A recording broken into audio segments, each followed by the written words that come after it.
Hawaii. When we think of Hawaii, we think of paradise. Coral sand beaches, coconut palms gently swaying in the ocean breeze, waterfalls, rainbows.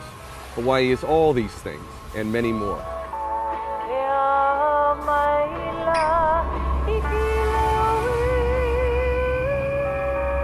In fact, Hawaii has a deep, dark little secret, a secret the U.S. government wouldn't like you to know about.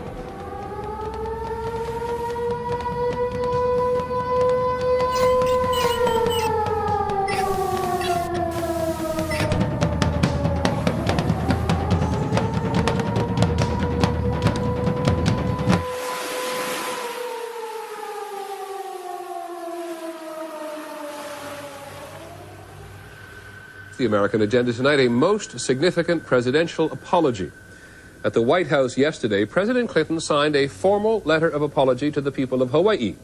He was apologizing on behalf of the U.S. government for the government's involvement 100 years ago in removing the independent Hawaiian monarchy by force. And on the agenda tonight, Hawaiian identity. Native Hawaiians who say, "Give us back our country."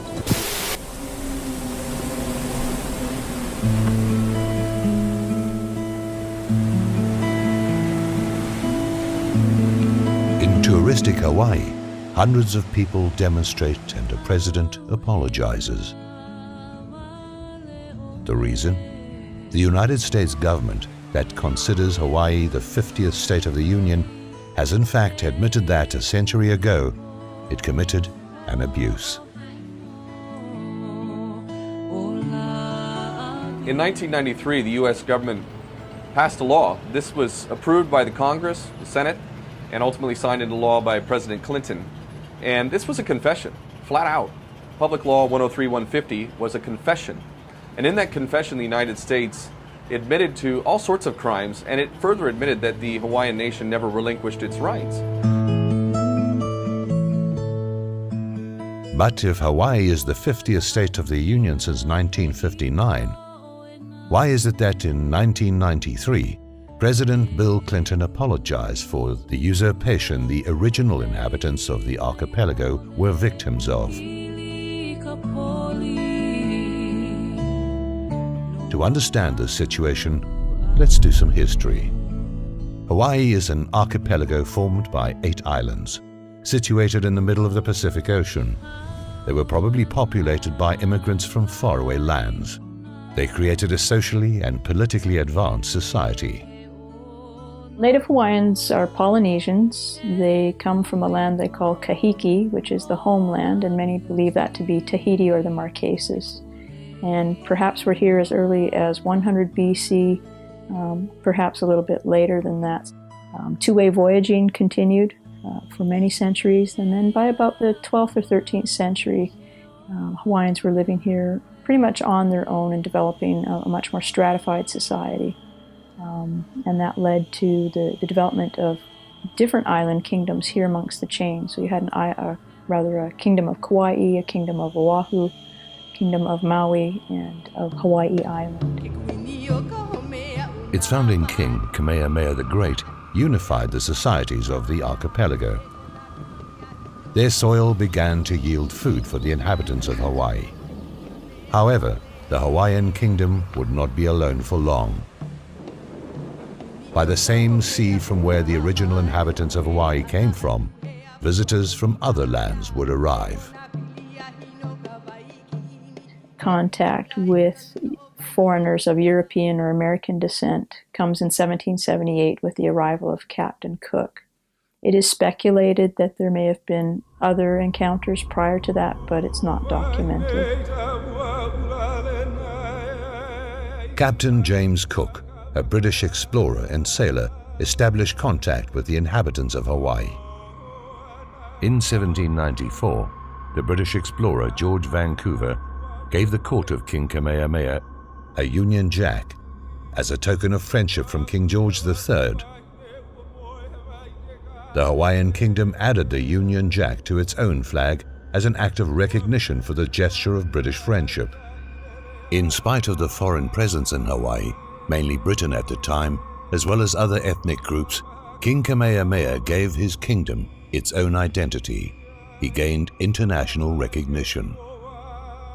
In 1843, the Kingdom of Hawaii was indeed recognized as an independent nation-state, as a member of the family of nations, through treaties with the United States, Great Britain, and France, and I believe about 20 other nations of Europe. And this was meant to secure the sovereignty of the nation through those treaty agreements that were then made. And so from that point on, 1843, the Kingdom of Hawaii is indeed recognized as an independent nation-state. As the monarch consolidated the archipelago as a sovereign state, the Kingdom of Hawaii also created a society of citizens with its own identity, an independent state. In the 19th century, the term Hawaiian was an indicator of citizenship or membership to the Hawaiian Kingdom, which throughout the 19th century was an independent country, independent state. Beginning in 1843, the Hawaiian Kingdom was actually the first non-European territory in the world to become an independent and recognized state. As a sign of recognition of Hawaii's independence, several members of the Hawaiian royal family travel all over the world on official visits. They were welcomed by kingdoms and republics as the true representatives of a sovereign kingdom. In the meantime, Western immigrants continued to arrive in Hawaii. By the start of the 19th century, a few American settlers were already living in the archipelago. So as the American settler population continued to grow, their interest in business continued to grow. They oftentimes were pressuring the monarchs, pressuring the government to develop things, or for the government to develop and the economy to develop in a way that these settlers would find most comfortable. A group of settlers, mainly American, formed an organization of landowners. They controlled the production of sugarcane. Their economic power ensured that their influence in the affairs of the kingdom increased. So when we get to 1893, by that time, these foreign settlers, many of them who were invested in the plantation economy, were very strong in their opinions about how the government should continue. And when Liliuokalani, who was the Queen of Hawaii in 1893, when she proposed to bring forward a new constitution, a group of 13 businessmen, calling themselves the Annexation Club and the Committee of Safety, they took it upon themselves to overthrow the Queen, or to remove her from the government. And they did this in conjunction, or with the approval, it would seem, of the U.S. Minister to the Hawaiian Kingdom, Minister Stevens. And so he was totally misrepresenting his position by essentially conspiring with this group to take over the Queen's government. In the Constitution, Queen Liliuokalani only gave the right to vote to those citizens who were considered natives of Hawaii. The settlers feared that they may lose their political and economic power. On the 17th of January 1893, U.S. troops landed in Hawaii, arguing that they were there to protect the rights of the settlers. Queen Liliuokalani was arrested and taken to the royal palace of Lalani. She was forced to abdicate because of the military superiority of the invaders. The conspirators took advantage of the end of the monarchy to take control of the archipelago. They created the so-called Republic of Hawaii. However, the inhabitants of the islands did not accept such imposition and took action. This is when the people of Hawaii gather together in a couple of huis, or groups, that protest against annexations, with a petition asking that the United States recognize that the people of Hawaii who have signed this petition do not want to be a part of the United States, do not wish to be annexed. And we believe that some 38,000 people in total signed these petitions out of a Native Hawaiian population that was close to 40,000. The petition did not succeed. On the 12th of August 1898, in a ceremony that took place in front of the Lalani Palace, the old residence of the Hawaiian monarchs, the flag of the kingdom was taken down, an American flag was raised. The annexation of Hawaii brought a process of Americanization in the local society. This process included the imposition of an educational system that marginalized the values of the local population. The local language was replaced by that of the settlers. In 1896, under the authority of the Republic of Hawaii, a law was passed that stated that all public school instruction must take place in English. So they didn't outright ban Hawaiian, but in effect they did, because they said to everyone, you must learn English, you must use English, and only English in your schools. And so parents became much more reluctant to use Hawaiian language in their homes. And certainly in the schools, many children were reprimanded for using Hawaiian language when they were expected to be using English. Is when the U.S. took over our education. There it went. They took our language, they took our land, they took our identity, and they nearly succeeded in taking our will to live. At the same time, the United States passed a law which determined who was and who was not a Hawaiian. Around 1920, you start to see this legislation being passed in U.S. Congress that kind of begins to define legally through U.S. law what is considered a Native Hawaiian. In that bill, U.S. congressional law, you have for the first time this understanding of blood quantum, that Native Hawaiians, right, are legally defined as those that possess half native blood, right, or 50% native blood. So you can really start to see American racial logic being institutionalized within Hawaii, and that lasts for a very long time, even till this day, right? These terms, Native Hawaiian or Hawaiian, are now defined through U.S. law within the context of blood quantum. 1/32 of drop is still Hawaiian, but they said, oh, according to their law, you have to have 50%. That's bullhead. Yeah, they can get lost. We don't need them coming over here and telling us what to do and what not to do. So, as far as blood quantum is concerned, I'd say they committed genocide. Big time, big time. This process of Americanization and the imposition of rules that were alien to the local culture led to the violation of native sacred land. That place they call Walmart on Keamoku Street and Makaloa Street, it just happened that my family had the ownership papers to 8.5 acres, and that's where they put their store on. They found 66 sets of bones that were buried on that property grounds, and it took 7 years to get through all the mitigations and all whatever for us to put the bones back in the ground. And all we're trying to do is respect our own ancestors. You know what would be really interesting? If some of us went up to Punch Bowl, where the American veterans are buried, and go up there and tear out some of those graves and put up a fancy building. The United States did not settle for the annexation of Hawaii, the suppression of the local language and the desecration of hallowed lands. They wanted statehood. They wanted to turn Hawaii into a new state of the Union. On the 12th of March 1959, the U.S. Congress overwhelmingly voted in favor of statehood, so Hawaii became the 50th state of the Union.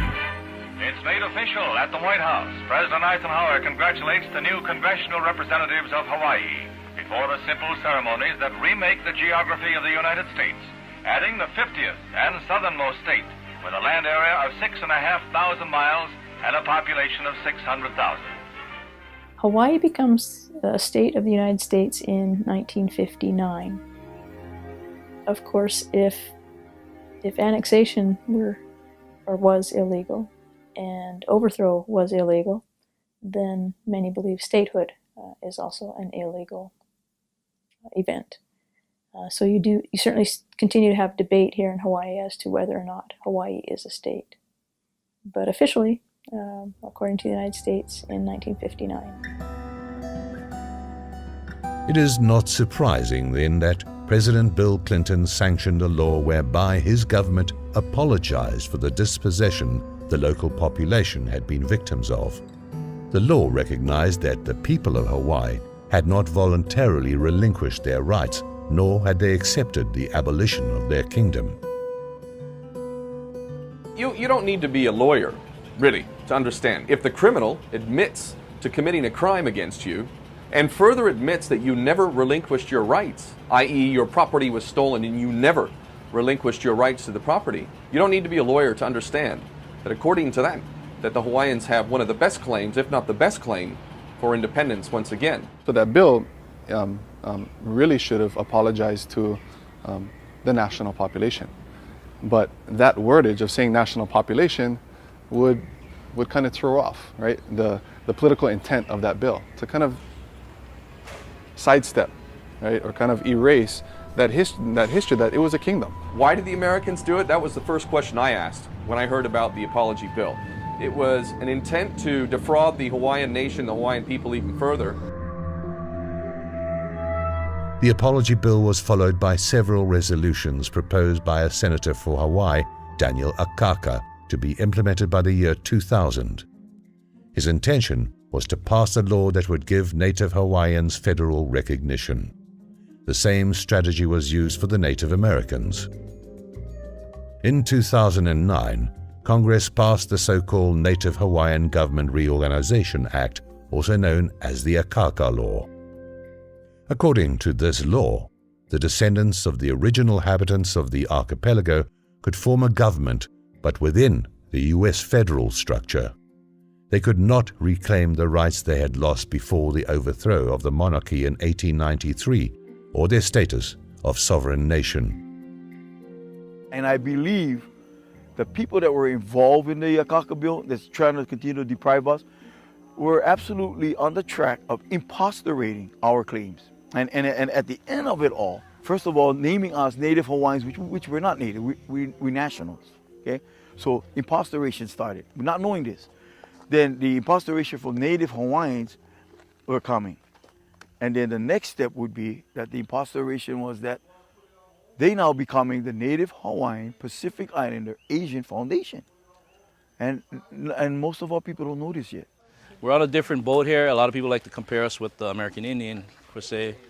Well, in our situation, we're fortunate enough to have a government that actually had the treaties with the U.S. that actually have never been dissolved. So, you know, if anything, it'll show America's true colors, if they want to be a good big brother or not.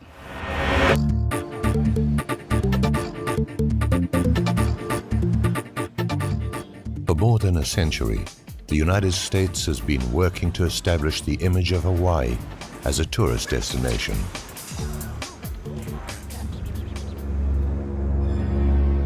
Behind a facade of paradise hides a history of usurpation and dispossession. This history has given rise to several pro-sovereignty movements which have demanded their right to be an independent nation.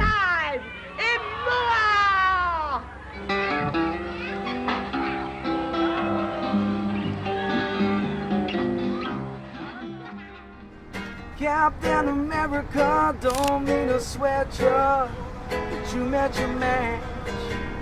Remember all the stolen lands, this Hawaiian Superman is wanting it back. Give back the land, Captain America. Give back the land, Captain America. Pretty please. Give back the land, Captain America. It's our land. Give back the land. Governed by your policies, all we want is sovereignty. It's so hard to pay rent. This is for the aunties sleeping under palm trees and living in tents. It's a shame Hawaiian. Pro-sovereignty movement activists have started a process to recover their language and art. At the same time, universities are researching the history of Hawaii by dusting up old newspapers from the 19th century, all written in the local language. The Apology Bill strengthened the pro-sovereignty movements. They started to explore the possibility to recover their own government, the one that was in place before the annexation to the US in 1893. The lawful Hawaiian government is part of that process. My name is Henry Noah. Okay, I'm the elected Prime Minister for the reinstated lawful Hawaiian government.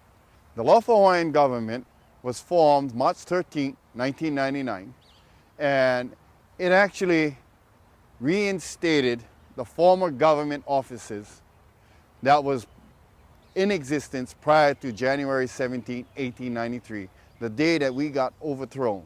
Our government was overthrown. So what has happened since that day till now is that basically there was actions taken by the conspirators, who are the United States government, to try to justify or even validate their actual existence here and their authority that they exercise here in Hawaii. The lawful Hawaiian government, which has been in place for more than a decade, is not legally recognized by the United States. However, it is not simply a symbolic gesture of sovereignty, but it has its own structure. It legislates and governs on the basis of strict rules. We have a House of Nobles, a House of Representatives, and an executive branch, which includes Prime Minister, Minister of Foreign Affairs, Minister of the Interior, and a Minister of the Treasury. Currently, we are engaging in land reclamations. We realize that we would have to be able to get our people, to unite under this government. So we've done a lot of educational programs to get our own people to understand. Listen, the government still exists. It's been in abeyance. It's been absent all these years. All we needed to do was put it back, bring back the government, which is what we are able to accomplish. The second thing that we educate our people to is now we need to put power to the government. And the only way that can happen is if we as a people participate in that government and begin to build the government, the functional bodies of that government, the executive, the legislative, the judicial branches, all of the departments that come to function a government has to be reset, of which we have actually accomplished those things. This is what we did do. In its annual convention, known in the local language as Manukau Kanawai, the lawful Hawaiian government and delegates from all the islands got together to discuss issues related to land devolution, the structure of its government, and to appoint new authorities. In January 1893, our government was removed. On March 13, 1999, we, the Kanakamoli people from across the entire island chain, came together on Oahu, island of Oahu, and we initiated a process to reinstate the former offices of that government.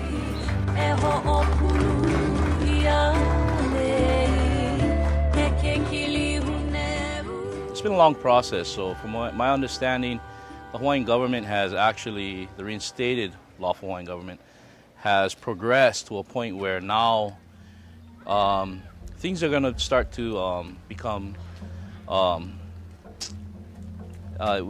to exist. Who gave us that right? It's inherent in every Kanaka Maoli, and it's an obligation on that individual's part to fix an injustice, to understand who you are, and you have the perfect right to step forward and try to fulfill that obligation. We've been talking about how we're going to do things, but now we're applying ideas that we've been bringing up at the table at the Mauna Kea Kanawais for the last 38 conventions, and it's going to pan out pretty good, I think. It's been a long time coming to get to this point where we're at today, where we can actually reclaim land and issue awards. We did a lot of preparations to get to this point, and now that we're actually here, it's a little overwhelming, exciting. We have built a case that it's hard to argue with, you know. So and we know we're dealing with the de facto government backed by the United States, and so we're up against some heavy hitters. We know that. So our case has to be solid.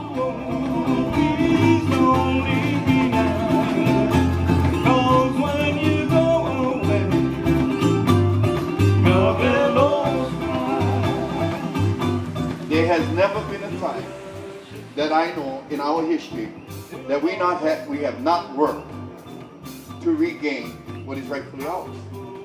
Say this to all those that have dedicated their time. Mahalo. Because you cannot get a nation if you don't put the work into it. We're at that stage where tomorrow, I believe, and this weekend, we're going to take some historical steps.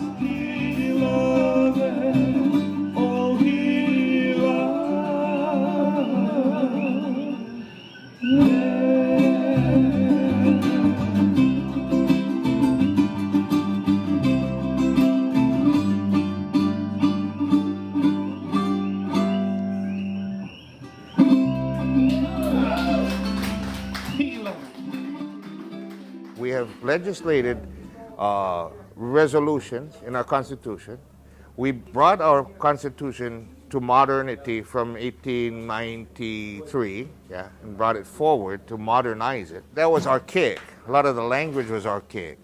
We had to modernize it, first of all, so we did as little as possible. That's another thing that happened, was that the legislators who were elected were charged with creating a constitutional convention in the year 2000. One, to modernize the Constitution, and two, really to decide what style of government to implement.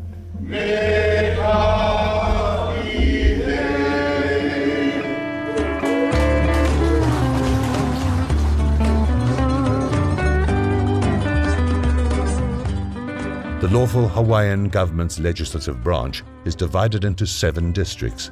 Each one has a representative and a noble, according to the ancient traditions of the archipelago. In this branch, young and old take part without distinction. The way I look at it is being ahead of the curve, in a sense. You know, there are a few other members of the government itself that may be my age or younger. However, I guess what it comes down to is, well, having been called old for my age for some time, I know there's a lot of folks my age who have a basic understanding of the issue. I guess in a sense I find myself ahead of the curve in comprehending the moral obligation that accompanies, the historic facts. Now you're going to see more of our generation getting involved with Olelo Hawaii and moving our culture and getting involved with the politics, just in different pathways, I think. And then on the flip side, I think outside of the Native Hawaiians, within our education and how they view us, it has become more of a sport, I think. And Hawaii is a cool place to come and work for 2 years and get their thrills, and then they move on, kind of.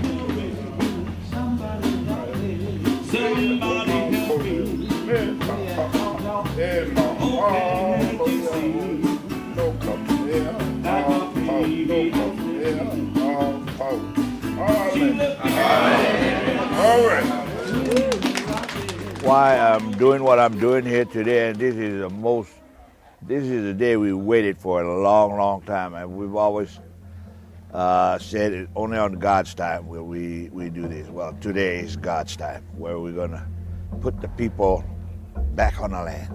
It's the very spot 13 years ago, Uncle Robert and I sat in his car, and we asked God to help us.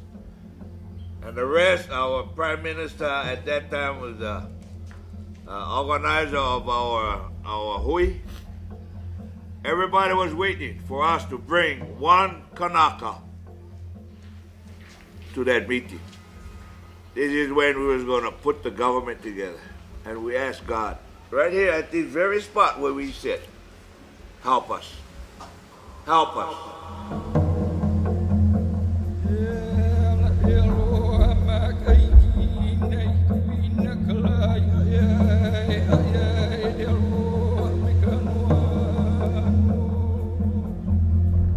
You know, why am I so elated today? So in Hawaiian, we say the word for being elated is ha'ole.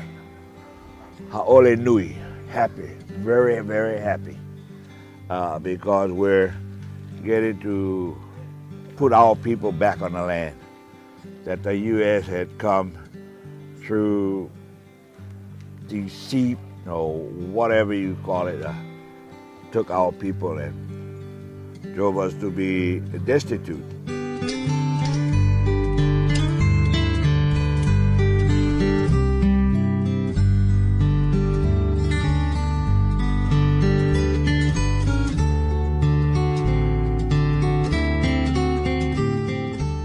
And the problem that we're having is that they're not fulfilling their obligation. They're continuing to ignore, deny us. And that's one of the most difficult things when we're the victims of this hypocrisy, but the people on the payroll continue denying us access to our lands that they say they gave us all back, which we never received yet, to the monies that they say they're giving us, we don't even receive. And this has been going on for 120 years. Hawaiian nationals know that there is a process that we're conducting or we're providing to reclaim lands, national lands.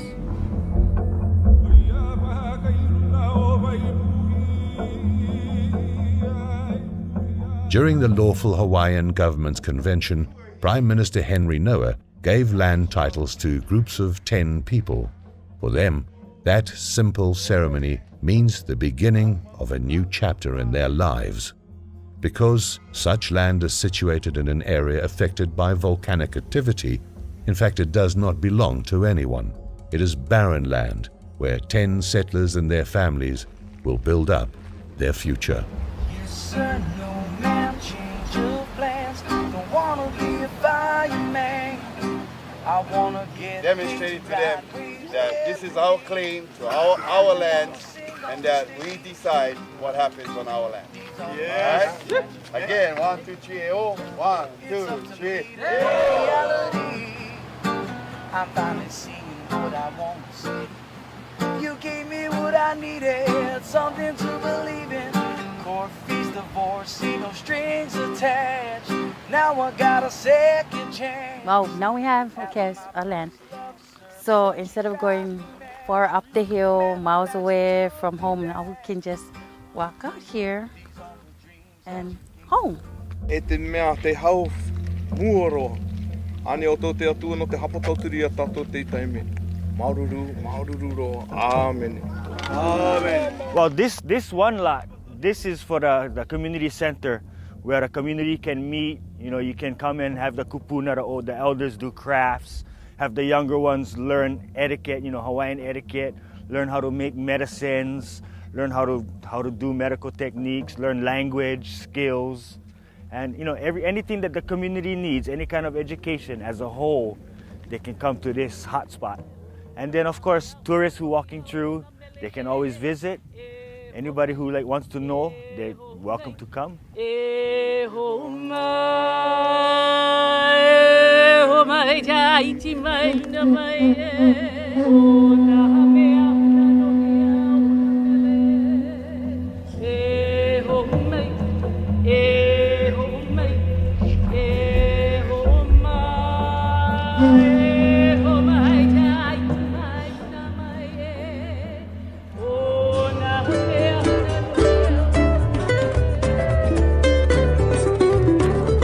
One of the activities of the lawful Hawaiian government is poverty relief.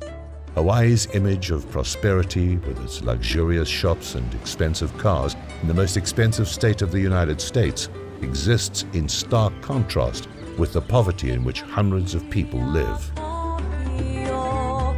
The 2010 census found that 33% of families with children under 5 years of age live in a state of poverty.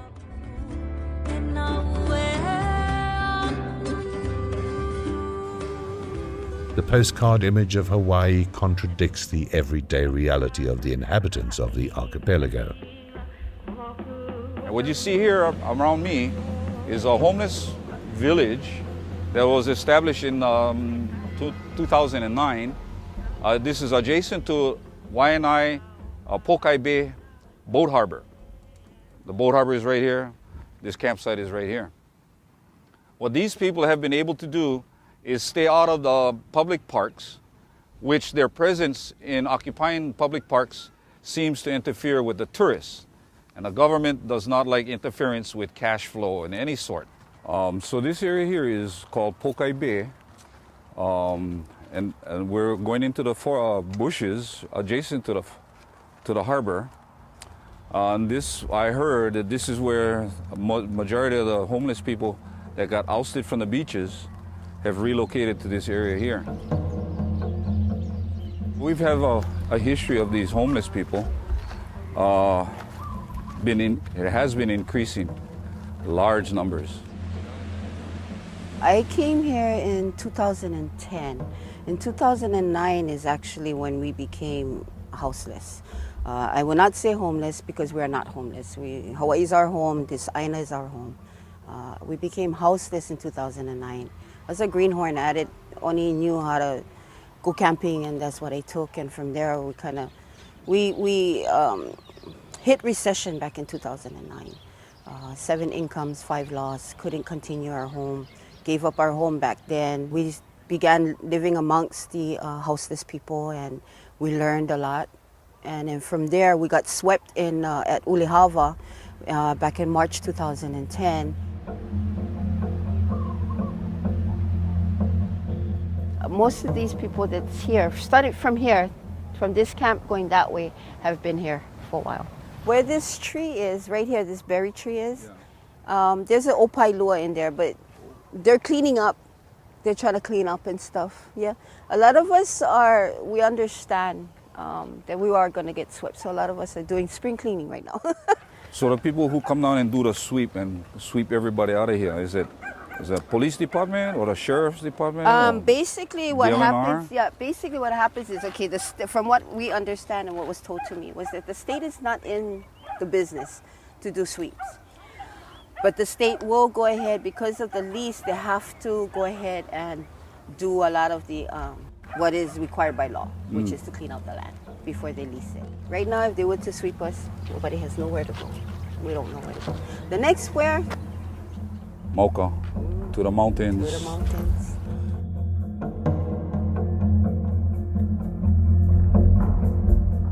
But the denial of their rights, the poverty and the marginalization under which they live are not the only problems faced by Hawaiians. There is a threat that hangs above their heads that puts in jeopardy their very existence: war.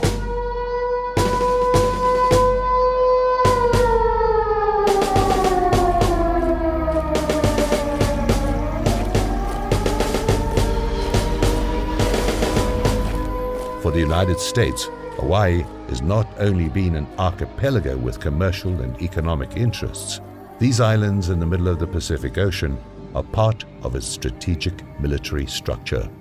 On August 16th, 1898, 4 days after Hawaii became a part of our nation, the United States Army became an important part of the island community.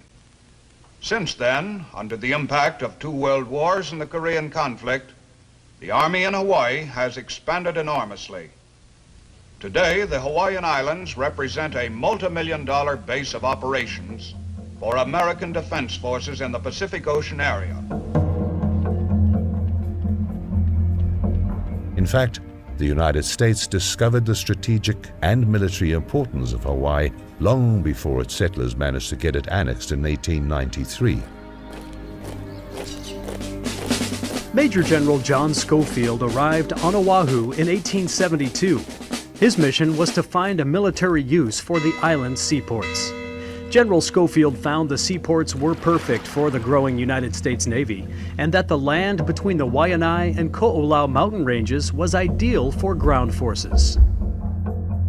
The American-Spanish War for the control of Puerto Rico, Guam, and the Philippines sped up the annexation. For the Americans, Hawaii was a crucial stronghold for its military campaign.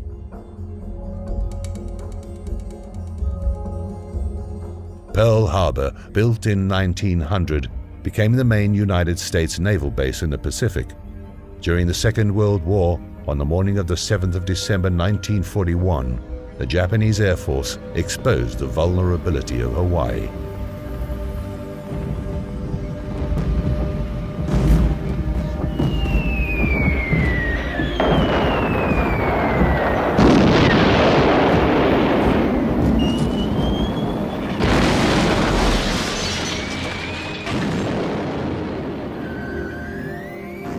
I was 9 years old when the Pearl Harbor happened, when Japan came by and bombed Pearl Harbor. That was a very memorable day for me, particularly. I didn't find out the destruction after everything was said and done, where when I went home to my grandparents' home, I seen all the holes in the roof where the planes came over and strafed.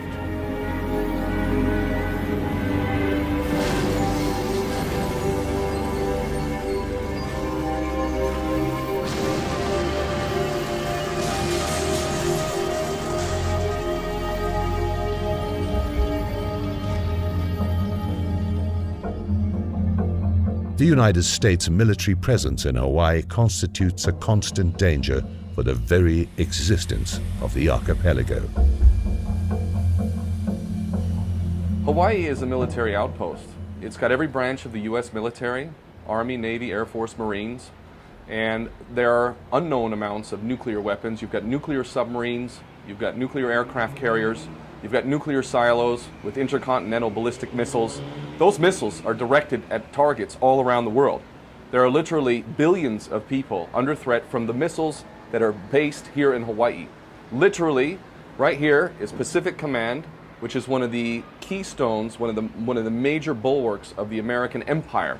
The Pacific Command, in its own mind, has jurisdiction over half of the world. This includes China, Russia, Asia, most all of the Pacific, South America, Central America. This is a huge section of the human population that has nuclear missiles and nuclear weapons that are directed at them from Hawaii. If we were to enter into a third world war, and if nuclear weapons are launched, there is absolutely no doubt whatsoever that Hawaii will be majorly targeted by America's enemies, specifically China and Russia, directed at Hawaii because of American presence.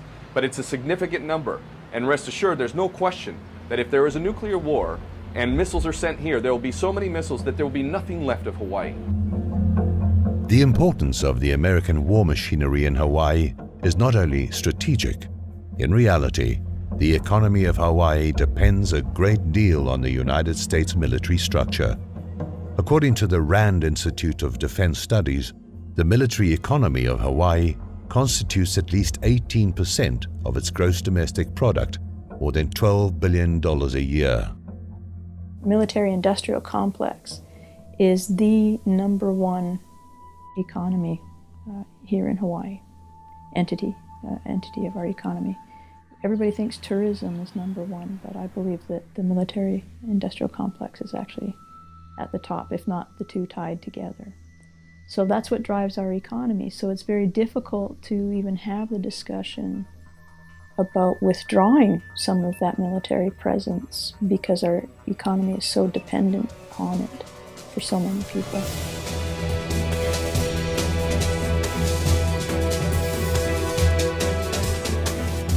The United States takes advantage of valleys, mountains, and seas to use them as a training camp for its troops.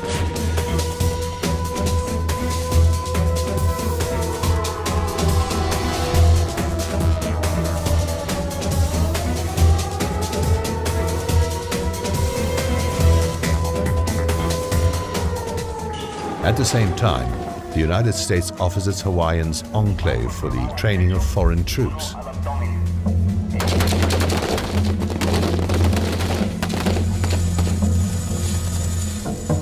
The American military presence in Hawaii has caused serious damage to the environment of the islands. According to the Pacific Health Dialogue, there are 768 contaminated sites in Hawaii. This contamination is caused mainly by the deterioration of ammunition, the presence of mercury, lead, napalm, radioactive rubbish, and radioactive fuels.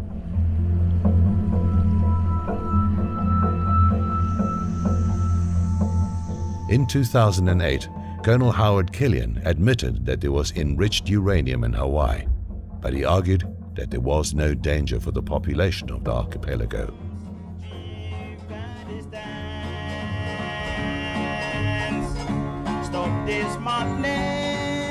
Hawaiians are against the U.S. military presence because it goes against the desire to remain neutral.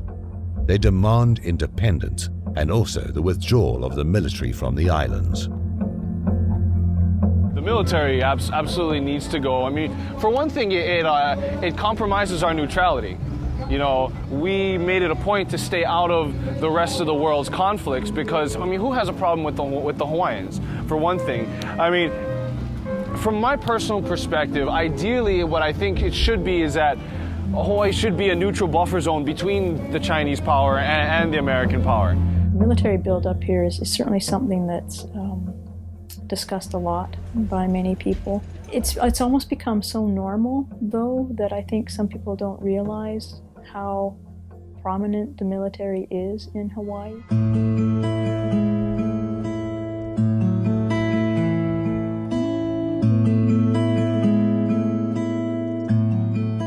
Poverty, high living cost, cultural alienation, and military threat are the direct result of the presence of the United States in Hawaii.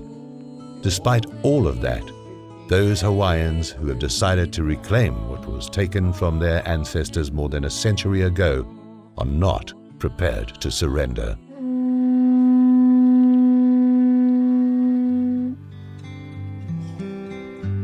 My efforts for being involved with this process of reinstatement is I'm trying to get back to being a lawful person. The law that you see here today is a charade. It's a big old Hollywood production. That's what is going on. And Hollywood does real well in fabricating identities and whatever else they do. I guess what it comes down to is, well, for me personally, having been aware of the wrongs that were perpetrated, however, well over a century ago, part of it has to do with, for me, making sure that, you know, that the torch stays lit. I think you're gonna get mixed feelings for sure, but it's hard. I think that as this movement grows, there's going to be that shift, and I hope instill some sort of hope of I can participate in something that is a gift to my generations to come, and it can be not in that space of anger, I think. We got the body in place. We're going to demonstrate that we're real here in Hawaii, and now we're going to take this realness to the world and let them know this is why we're executing to reclaim what is rightfully ours, which is sovereign authority and reclaiming our land, putting substance to our sovereignty process. Oh, I see it, free, independent Hawaii once again will be a reality because we're going to make that possible through law. And the military, the U.S. military can leave and just go back to North America and follow their rules, exert their rules on their land.